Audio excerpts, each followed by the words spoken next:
वह तारणहार संत हरियाणा में होगा, कुछ ऐसा ही कहना है राजस्थान के बाबा रामदेव रासी का।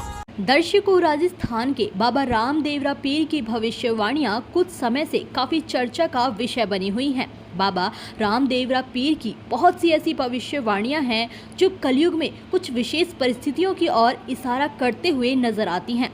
कलयुग में कैसा होगा अंतिम समय? जी हाँ दर्शकों, कलयुग का अंतिम समय कैसा हो सकता है, और साथ ही एक विशेष जानकारी जो प्राप्त होती है वो ये है कि बाबा रामदेव की भविष्यवाणियों में कई बार एक महान पुरुष का जिक्र भी हुआ है। तो आइए जानते हैं कि आखिर बार बार इस महापुरुष का जिक्र क्यों हुआ है और वो महापुरुष भला कौन है। दर्शकों, अब आपको राजस्थान राज्य के एक सुप्रसिद्ध संत बाबा रामदेव की भविष्यवाणी भी दिखाते हैं। ये है पुस्तक 24 प्रमाण, जिसके पेज नंबर 65 पर लिखा है कि नगर कोट नहीं, जाट कहां सी, मुखबंद होके कवि गुण गासी।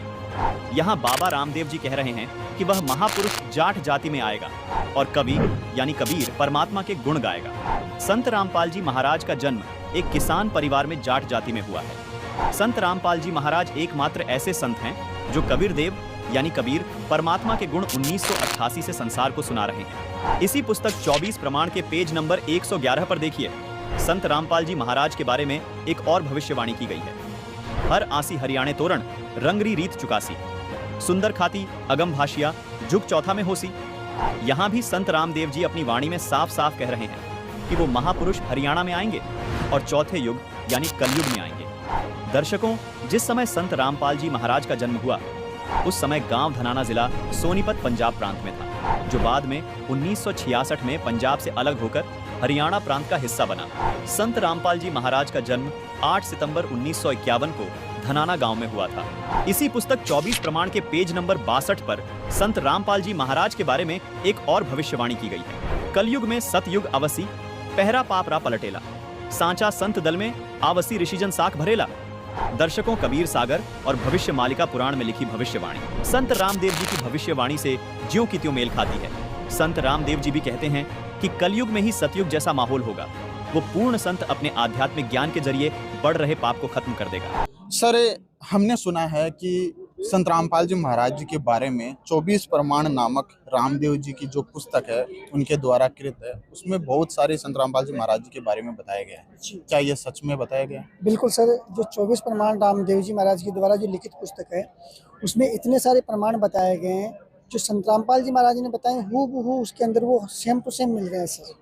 क्या बताया है ऐसा? इसके बारे में कुछ थोड़ा बताइए पुस्तक से। जैसे पुस्तक के बारे में सर मैं आपको बताना चाहूँ कि संत रामपाल जी महाराज ने हर जगह एक पॉइंट रखा है कि सतगुरु सबको करना चाहिए और सतगुरु होना चाहिए। उसके बाद में अपना उसके बारे में अपने जो 24 प्रमाण है उसमें भी ये बात बताई गई है। मैं आपको 24 प्रमाण बताना चाहूँगा। इसके अंदर ये अपने पास में 24 प्रमाण हमारे पास में देख लीजिए आप, रामदेव जी महाराज की। इसमें आपको मैं खोल के दिखाना चाहूँगा सर। इसमें जो पेज नंबर इसका जो 17 है, देखो इसके ऊपर आप देख सकते हो आराम से। इसमें लिखा हुआ, हाईलाइट किया हुआ है यहाँ पे, इस पे लिखा हुआ है गुरु सेवा कोई बिरला जाने, मूर्ख नहीं ये बात पहचाने। जो सतगुरु होता है ना उसकी सेवा हर कोई नहीं जान सकता है। नीचे लिखा हुआ है गुरु सेवा में विघ्न पड़ावे, उसका कुल तो नरक में जावे। जो सतगुरु की सेवा के अंदर किसी प्रकार का विघ्न उत्पन्न करता है उसका तो पूरा का पूरा कुल नरक के अंदर जाता है। और फिर इसमें आगे लिखा हुआ है गुरु बेमुख भोगे दुख भारी, ईश्वर से नहीं लागे कारी। जो सतगुरु के भक्तों को परेशान करता है या सतगुरु करता है उसको तो ईश्वर भी, जो भगवान होता है वो भी उसको नहीं बचा सकता। और नीचे फिर लास्ट में बहुत अच्छे से लिखा हुआ है जो सतगुरु का लेवे नामा, वो ही पावे अचल आरामा। यानी कि जो मनुष्य सतगुरु से नाम दीक्षा लेकर के भक्ति करेगा वो ही जो मेन जो अपना जो मूल जो स्थान है जिसको अपन सतलोक कहते हैं उसको प्राप्त कर सकता है। और आगे बताया गया सभी ही सतनाम से तरिया, नुगरा नाम बिना ही मरिया। संत रामपाल जी महाराज बताते हैं कि सबसे पहले प्रथम नाम दीक्षा होती है, उसके बाद में सतनाम होता है। और सतनाम में इतना पावर होता है कि जिसको सतनाम मिल जाता है उसके पिछले जन्मों के सारे पाप कर्म कट जाते हैं। और उसके बारे में इसमें भी बताया गया है कि जिसको सतनाम मिला है वही पार हो सकता है, बाकी जिसको सतनाम नहीं मिला है वो तो ये नुगरा है। और वो तो बिना सतनाम के, मतलब नुगरा का मतलब है यानी कि वो बिना ऐसे ही उसकी मुक्ति हो नहीं सकती, उसको नरकों को भोगना ही पड़ेगा। और फिर अपन अगर इसमें आगे देखते हैं सर, पेज नंबर इसके ऊपर 18, इसमें देखो साफ साफ लिखा हुआ है, जमका दूत नेड़ा नहीं आवे, जा सतगुरु का नाम सुनावे, जो सतगुरु की सेवा करते डाकण भूत प्रेत सब डरते। यानी कि जो सतगुरु की शरण में होता है ना, उसके परिवार के आसपास किसी भी प्रकार की जो भूत प्रेत जितनी भी विपदाएं होती हैं वो उसके पास में नहीं आती है। आगे बताया, जंतर मंतर जादू टोना, गुरु भगत के कुछ नहीं होना, गुरु भगत की महिमा बारी, क्या समझे नुगरा नर नारी, गुरु भगत को सतगुरु बेटा, धर्म राय का लेखा मेटा। यानी कि उसके जंतर मंतर जादू टोना ये किसी प्रकार का वो असर नहीं करता है। और बहुत अच्छे से इसमें बताया गया है कि जो सतगुरु का शिष्य होता है उसका जो लेख होता है उसको तो धर्मराज भी नहीं मिटा सकता। आगे इसमें एक चीज़ और बताइए कि सतगुरु भक्त सतलोक सिधावे, धर्मराय जी सामा आवे, गुरु भक्त सबका सिर ताज, उसका सब देवा पर राज। यानी कि जो सतगुरु की शरण में होता है उसको तो धर्मराज खुद लेने के लिए आता है। और इसमें आगे ये बताया गया है कि जितने भी इस पृथ्वी पर देवी देवता है, सतगुरु की शरण में जो भगत है उसके पूरे देवी देवता उसके परिवार की सुरक्षा करते हैं सर। सर आपने एक मंत्रों के बारे में बात की थी और संत रामपाल जी महाराज जी के भगत बताते हैं कि 5 नाम के बारे में भी इसमें कुछ बताया गया है, इसके बारे में बताइए सर। सर ये जो 24 प्रमाण है, इस 24 प्रमाण के अंदर इसमें पेज नंबर 28 के ऊपर आप देख सकते हो, यहाँ पर बहुत 5 नाम से संबंधित इसमें साफ साफ लिखा हुआ सर कि देखो यहाँ पे लिखा हुआ, 5 शब्द की कर अस्तुति पाचे भक्ति लाया, 5 शब्द बिना रासे परसी यो 84 पाया। यानी कि जब तक इंसान को सतगुरु से 5 नाम का 5 जो मंत्र होते हैं उनका जाप नहीं मिलेगा तब तक उसकी ये लक 84 नहीं छूटेगी। अपने शरीर के अंदर संत रामपाल जी महाराज ने साफ साफ प्रमाणित सहित बताया, अपने शरीर के अंदर 5 कमल है, उसमें एक कमल के अंदर ब्रह्मा अपनी पत्नी के साथ में बैठे हैं, विष्णु जी दूसरे कमल में अपने पत्नी के साथ बैठे हुए हैं और भगवान शंकर अपनी पत्नी के साथ तीसरे कमल में बैठे हुए हैं। एक कमल के अंदर माता दुर्गा जो है वो बैठी हुई है, एक कमल में गणेश जी बैठे हुए हैं। ये 5 कमल हो गए, ये 5 ही देवता मुख्य हैं। जब तक इन 5 देवताओं के 5 मंत्र बराबर रूप से एक कोर्स के रूप में अपन नहीं करेंगे तब तक वो इंसान इस लक 84 से पार नहीं हो सकता। ये प्रमाण अपने इस जो 24 प्रमाण है इस पुस्तक के अंदर बताया गया है सर। सर आप मंत्रों के बारे में बात करते हैं, लेकिन कौन सा गुरु हो जिससे ये मंत्र लिए जा सकते हैं, इसके बारे में भी इस पुस्तक के कुछ लिखा है या कुछ बताया गया है, बताइए सर। देखिए सर, इस पुस्तक के बारे इसी पुस्तक में गुरु है उसके बारे में साफ साफ बताया गया है। इसमें पेज नंबर 65 के ऊपर है सर, आप 65 आ गया सर। इसमें देखो जो सतगुरु आएगा ना उसके बारे में साफ साफ इसमें लिखा हुआ कि नगर कोट ने जाट काशी, मुख बंद हाँक कवि गुणगासी, जिनके घर बड़ बीव जी आसी, जत सत न्याव आप ही करासी। नगर कोट ने जाट काशी यानी कि वो जो संत होगा, वो जो सतगुरु होगा वो जाति के अंदर आएगा।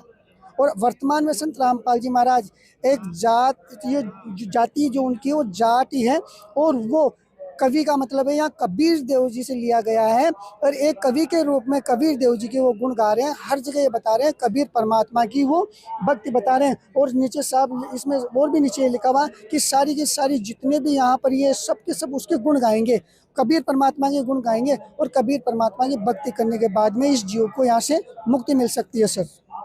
सर हम आपसे ये जानना चाहते हैं कि अगर मान लो रामदेव जी ने सतगुरु के बारे में बताया गया है लेकिन फिर भी उनके मंदिर बने हुए हैं, वहाँ पे पुजारी है और वो सभी को वहाँ पे बुलाने के लिए आह्वान करते रहते हैं, तो फिर उसके बारे में बताइए सर। देखिए सर, मंदिर तो हिंदुस्तान में नहीं ऑल वर्ल्ड में हर जगह बने हुए हैं, लेकिन ये जो रामदेव जी की जो 24 प्रमाण है ये उनके बारे में बहुत कुछ कहती है और ये प्रमाण से आज अपन देख भी सकते हैं। इसमें पढ़ने से पहले मैं आपको ये चीज़ बताना चाहूँगा कि जहाँ भी मंदिर बने हुए हैं वहाँ पर जितने भी पुजारी उनकी सेवा कर रहे हैं उनका परिवार आज दिन तक मेरी नज़र में तो मैंने कहीं सुखी नहीं देखा। हाँ, हो सकता है उनके पास पैसा बहुत कुछ आ रहा है, सारी संपत्ति है, लेकिन वो कहीं ना कहीं आंतरिक रूप से मानसिक रूप से परेशान है। और उसका प्रमाण ये भी कहती है, इस पुस्तक में भी साफ साफ लिखा हुआ है, मैं आपको पढ़ के सुनाना चाहूँगा सर कि देवा का भोग पुजारी खावे, देवा का भोग पुजारी खावे, वंश समेत जड़ा मूल से जावे। जो देवताओं का भोग खाता है, जो पुजारी देवताओं के ऊपर चढ़ाया गया भोग प्रसाद को खाता है, उसका वंश तो जड़ मूल से ही खत्म हो जाता है। ये रामदेव जी ने साफ साफ लिखा हुआ है। और नीचे और बताया गया है कि दीनों दान गरा में राखें, जिनकी वस्तु विधि पाके, और जो दान मंदिरों के अंदर दिया जाता है देवताओं के नाम पर, उनको ये पुजारी घर पे ले जाते हैं, उनकी तो बहुत बुरी कंडीशन बताई गई है। तो रामदेव जी भी इस चीज़ के लिए मना कर रहे हैं, लेकिन आज संत रामपाल जी महाराज भी ये की बात पे जोर दे रहे हैं कि जो भी जितने भी जो मंदिर वगैरह जहाँ भी अपन ये सारे कर रहे हैं, ये गलत साधना है, इसको अपने को नहीं करना चाहिए, और उसको ये 24 प्रमाण भी बताती है सर। लेकिन सर, जैसा कि आपने मंदिरों के बारे में बता दिया, पुजारी के बारे में बता दिया, लेकिन अभी व्रत भी करते हैं ब्राह्मण जो भी होते हैं, वो सभी पंडित, वो सभी व्रत करने के लिए प्रेरित करते हैं। तो उसके बारे में आप क्या कहना चाहते हो? इस पुस्तक में ऐसा कुछ लिखा है? देखिए सर, इसके अंदर सब कुछ दिया गया है।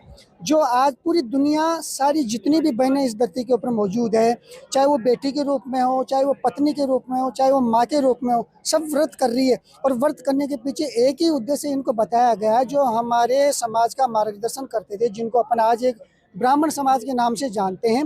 वो ये कहते थे कि व्रत करने से आपको मुक्ति मिलेगी, आपको ये लाभ होगा, वो लाभ होगा। और इन व्रतों के अंदर जो एकादशी है, उसका व्रत सबसे इम्पोर्टेंट बताया गया है। लेकिन उसके विरोध में ये जो संत रामपाल जी महाराज ने भी काफ़ी सारी चीज़ें बताई हैं। और ये जो 24 प्रमाण है, ये भी आपको दिखाते हैं। ये क्या करिए, इसमें साफ लिखा हुआ है कि 11 राखो गाड से प्रत्यक्ष जापे काल, व्रत करे भूखा मरे जीव पड़े जंजाल। जो 11 का व्रत करता है, उसको ये काल भगवान, वो 11 का व्रत चाहे कितना ही करे, लाख बार करोड़ बार, तो भी ये काल भगवान उसको नहीं छोड़ेगा। ये काल भगवान उसको लेकर के जाएगा। काल भगवान के सामने 11 का व्रत कोई महत्व नहीं रखता। वो नीचे लिखा है कि व्रत करे भूखा मरे जीव पड़े जंजाल। व्रत करने से जीव भूखा रहेगा, परेशान होगा। इसका मतलब ये होता है कि व्रत करने से किसी प्रकार का कोई लाभ नहीं है। ये साफ साफ रामदेव जी महाराज इसमें प्रमाण सहित बता रहे हैं। और ये चीज़ अपने को करनी भी नहीं चाहिए, क्योंकि अपने शास्त्रों में सब कुछ लिखा हुआ है। संत रामपाल जी महाराज भी इसका, संत रामपाल जी महाराज के जितने शिष्य हैं, जो संत रामपाल जी महाराज ने ज्ञान बताया, प्रमाण सहित बताया। हम भी ये सारी चीज़ें पहले करते थे, एकादशी का व्रत करना, सब तरह से सारे व्रत करना। लेकिन आज जब से हमें ज्ञान हुआ, हमने ये चीज़ें बंद कर दी है, और आज हम एकदम सुखी और संपन्न है सर। लेकिन सर, अभी तो कलयुग चल रहा है, इसमें ऐसी भक्ति करना तो मुश्किल हो गया है। इसके बारे में कुछ बताना चाहोगे? देखिए सर, अभी कलयुग चल रहा है, लेकिन भविष्यवाणियाँ ये कहती है कि कलयुग के अंदर जो भक्ति है, वो बहुत ही आसान तरीके से कम समय में करके अपन पार हो सकते हैं। और उसमें ये जो आज अपन बात ही इसी की कर रहे हैं, तो अपन इसी टॉपिक के ऊपर ज़्यादा बोलेंगे। 24 प्रमाण है। इस 24 प्रमाण में देखो क्या लिखा हुआ है कि हर आसी हरियाणे तोरण रंगरी रीत चुकासी, सुंदर खाती अगम बासिया जुग चौथा में होशी। जो हरि है, हरि मतलब जो भगवान है, वो हरियाणा के अंदर आएगा और जाट जाति में आएगा। और हरियाणा के अंदर संत रामपाल जी महाराज आए हुए हैं और जाट जाति में आए हुए हैं। और वो आगे बता रहे हैं कि सुंदर खाती अगम बासिया जुग चौथा में होशी, यानी कि जो चौथा युग है, सतयुग, त्रेता युग, द्वापर और कलयुग। कलयुग का ये 5532वां 33वां साल चल रहा है। संत रामपाल जी महाराज ने जो ये भी बताया कबीर सागर से कि जब 5505 साल बीत जाएंगे, उस समय इस कलयुग के अंदर सतयुग जैसा माहौल होगा। और वो संत हरियाणा के अंदर आएगा, जाट जाति के अंदर आएगा। और वो आज खुद स्वयं संत रामपाल जी महाराज है सर। तो आप क्या कहना चाहते हो कि क्या संत रामपाल जी महाराज ही वो पूर्ण संत है? बिल्कुल सर, संत रामपाल जी महाराज ना एकदम पूर्ण संत है। और वो सारे शास्त्रों के आधार पे उन्होंने पूरी भक्ति विधि बताई है, प्रमाणित विधि संत रामपाल जी महाराज एज ए टीचर हैं, सतगुरु हैं। और उनकी बताई भक्ति विधि से इस संसार को ही नहीं, पूरे विश्व को, ऑल वर्ल्ड को मुक्ति मिलेगी सर। और संत रामपाल जी महाराज ने एक चीज़ और विशेष तौर से बताई है कि जो वेद है, जो 4 वेद है, उनके अलावा एक सूक्ष्म वेद और है। उसके बारे में मैं आपको इसमें बताना चाहूँगा सर। इस पुस्तक के अंदर है, उस सूक्ष्म वेद में कंप्लीटली ये सारी चीज़ें बताई गई है। अब सूक्ष्म वेद के बारे में भ्रांति कई जगह फैली हुई है कि सूक्ष्म वेद है ही नहीं, लेकिन सूक्ष्म वेद है। उसका प्रमाण ये पुस्तक करती है। आप इसमें देख सकते हो, इसके पेज नंबर 143 के ऊपर लिखा हुआ सर, ऋग्वेद यजुर्वेद 7 में, सामवेद अर्थवेद हाथ में, सूक्ष्म वेद आप रखाया, 4 वेद ब्रह्मा को छुपाया। यानी कि ऋग्वेद, अथर्ववेद, यजुर्वेद, सामवेद, ये 4 वेद है। इसके अलावा जो सूक्ष्म वेद है, ये इस काल भगवान ने गुप्त रखा था। मनुष्य जन्म क्यों मिला है? आत्म कल्याण क्या है और परमात्मा कल्याण क्या है, इस सिस्टम से संत रामपाल जी महाराज ने एक एक कड़ी जोड़ करके यहाँ पर आप देख सकते हो जिस प्रदर्शनी हम अपन खड़े हैं, पूरे विश्व के सारे यहाँ पर ग्रंथ रखे हुए हैं। तो इनमें ये बताया गया कि आप जब तक सतगुरु की शरण में नहीं जाओगे तब तक आपकी मुक्ति होना असंभव है। सर आपने सूक्ष्म वेद की बात की, तो वह सूक्ष्म वेद कौन सा है फिर? सर सूक्ष्म वेद का मतलब ये है कि सूक्ष्म वेद के अंदर ऐसी चीजें बताई गई है कि जो चारों वेदों से उसमें हट करके उस सूक्ष्म वेद में ये बताया गया कि अपन कहाँ से यहाँ आए हैं और क्यों आए हैं, अपन यहाँ कब तक रहेंगे और अपनी मुक्ति का मार्ग कौन सा है, आखिरकार यहाँ से मुक्ति पाने के लिए वो 5 नाम कौन से हैं, आखिरकार सतनाम कौन सा है, आखिरकार सार नाम कौन सा है। जो संत प्रथम नाम के साथ में 5 मंत्रों का जो जाप बताएंगे, उसके बाद में सतनाम बताएंगे, जो सार नाम बताएंगे, वो ही सच्चा संत है। इनके बारे में डिटेल से कबीर सागर में साफ साफ लिखा हुआ है। सर अगर आपको ज़्यादा नॉलेज लेना तो आप कबीर सागर पढ़ सकते हो, जो आज के 450 साल पहले वो लिखी गई थी। सर सर आपने बता दिया कि सूक्ष्म वेद के बारे में बता दिया, लेकिन अगर जो रामदेव जी के भगत हैं वो उनको भगवान मानते हैं, वो कैसे मानेंगे कि आज के समय में केवल संत रामपाल जी महाराज जी है, क्योंकि वो तो अपने भगवान की तरफ ज़्यादा अग्रसर होंगे। देखिए सर, संत रामपाल जी महाराज ने ये बताया है और रामदेव जी को सारे के सारे एज ए भगवान के रूप में पूज दिया, सब देख रहे हैं। लेकिन रामदेव जी महाराज ने जो ये पुस्तक लिखी है, इस पुस्तक में उन्होंने साफ साफ ये लिखा है कि रामदेव जी महाराज को खुद कबीर परमात्मा मिले थे और उन्होंने ये बताया था कि खुद परमात्मा कलयुग में आएंगे और तीर्थ व्रत सारे झूठे हैं और उनको जो सच्चा संत है उसकी शरण में जाना ही पड़ेगा। ये जितने भी रामदेव जी महाराज को मानने वाली जो आत्माएं हैं, उनको इस पुस्तक को गहराई से पढ़ना चाहिए। अगर वो इस पुस्तक को पढ़ लेंगे तो वो दर दर जहाँ पर भटक रहे हैं अपने आत्म कल्याण के लिए, उस मार्ग को छोड़ करके वो संत रामपाल जी महाराज की तरफ अपना ध्यान आकर्षित करेंगे। सर आपने एक बात बोली, तीर्थ व्रत सभी झूठे हैं, तो ऐसा कैसे हो सकता है? सर तीर्थ व्रत के बारे में आपको ये बताना चाहेंगे कि जो अब तक हम करते आ रहे थे उनका प्रमाण हमें कोई से शास्त्र के अंदर नहीं मिला है। जब जो शास्त्र में प्रमाण ही नहीं है तो वो तो झूठा ही हुआ सर। अगर शास्त्र में कोई प्रमाण मिलता है तो उसको हम सच मानते हैं। और ये जो शास्त्र हैं ये संत रामपाल जी महाराज ने नहीं लिखे, ये तो युगों पहले लिखे हुए हैं और आज हम पूरा समाज इसका मार्गदर्शन लेकर के हम आगे बढ़ते हैं। हमने पहले इनको खोल करके नहीं देखा था, लेकिन आज हमने इनको खोल करके देख लिया। इनको खोलने के बाद में पता चला है कि हम जो रास्ता हमने चूज कर रखा था वो एकदम रॉन्ग था, गलत था, और आज हम सही डायरेक्शन के अंदर संत रामपाल जी महाराज के माध्यम से, वो हमारे सच्चे गुरु हैं और उनके माध्यम से आज हमने सही दिशा चूज की है। सर तो अब आखिर में आप हमारे दर्शकों को क्या कहना चाहते हैं? सर जितने भी भाई बहन आज इसको देख रहे हैं उनसे मैं हाथ जोड़ के निवेदन करना चाहूँगा कि आप प्लीज़ एक बार संत रामपाल जी महाराज के द्वारा जो लिखित पुस्तक ज्ञान गंगा है, जीने की राह है, गीता तेरा ज्ञान अमृत है, इनमें से एक पुस्तक को एक बार आप पढ़िए। उसके अंदर मुश्किल से 250 से 300 पेज है, उसमें हर प्रमाण को बहुत ही अच्छी तरीके से बताया गया। जब आप इसको पढ़ेंगे तो आप वेदों को देखेंगे, पुराणों को देखेंगे, और पुराणों में जब वो बात सत्य मिलेगी तो आपको ये पता चल जाएगा कि अपन कौन सी तरफ जा रहे हैं और रास्ता कौन सा सही है। सर तो निवेदन ये रहेगा कि उनको पढ़ने के बाद में जब उनको लगे कि हाँ आखिरकार संत रामपाल जी महाराज जी सच्चे संत हैं, तो अपनी एक श्वास को गवाए बिना उनको तुरंत संत रामपाल जी महाराज का जो रास्ता बताया गया, जिनके ये सच्चे गुरु हैं, इनकी शरण में आकर के अपनी मुक्ति करवानी चाहिए। सर अपने शास्त्रों को एक बार जरूर देखना चाहिए। सारे के सारे इंसान, सारी जनता आज पढ़ी लिखी है, आज किसी को कोई मूर्ख नहीं बना सकता। तो आप एक बार प्लीज़ हमारा निवेदन है, ये प्रमाण देखिए और अपने आप को तोलिए कि आखिरकार हम कौन सी दिशा के अंदर जा रहे हैं। सर दर्शकों, अगर आपको ये वीडियो अच्छी लगी हो तो इस वीडियो को लाइक ज़रूर कीजिए। अगर आप चैनल पर नए हैं तो चैनल को सब्सक्राइब करके ऑल नोटिफिकेशन को भी ऑन कर लीजिए। धन्यवाद।